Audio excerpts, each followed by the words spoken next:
بسم اللہ الرحمن الرحیم۔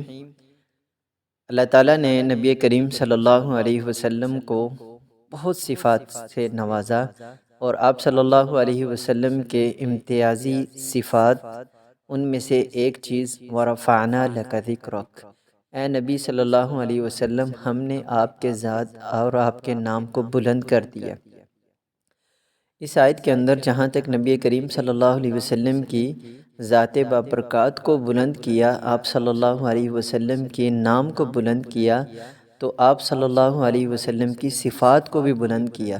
اس سے آگے دیکھیے کہ نبی کریم صلی اللہ علیہ وسلم سے جو چیزیں منسوب تھیں، اللہ تعالیٰ نے ان کو بھی سب سے بلند کر دیا، ان کو بھی امتیازی شان سے نوازا۔ اب دیکھیں، عام روٹین کے مطابق ہر آدمی لباس استعمال کرتا ہے، تو جو لباس نبی کریم صلی اللہ علیہ وسلم نے استعمال فرمایا، اس کی شان پوری کائنات میں سب سے زیادہ ہے۔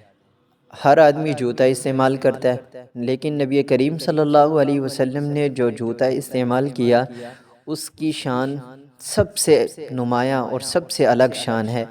حتیٰ کہ بہت سارے مورخین نے آپ صلی اللہ علیہ وسلم کے جوتے کے معاملے میں ڈھیروں کتابیں لکھیں کہ وہ جوتا کس نوعیت کا تھا، اس کا ڈیزائن کیسا تھا، اس کی سلائی کیسے تھی، اور کس چیز کا بنا ہوا تھا۔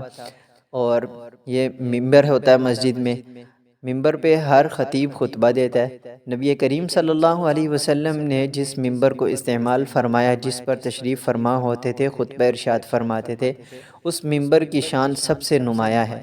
تو ہمارے لیے اس میں پیغام یہ ہے کہ ہم بھی نبی کریم صلی اللہ علیہ وسلم کی صفات کو اپنائیں اور آپ صلی اللہ علیہ وسلم کے ساتھ اپنی ذات کو جوڑیں۔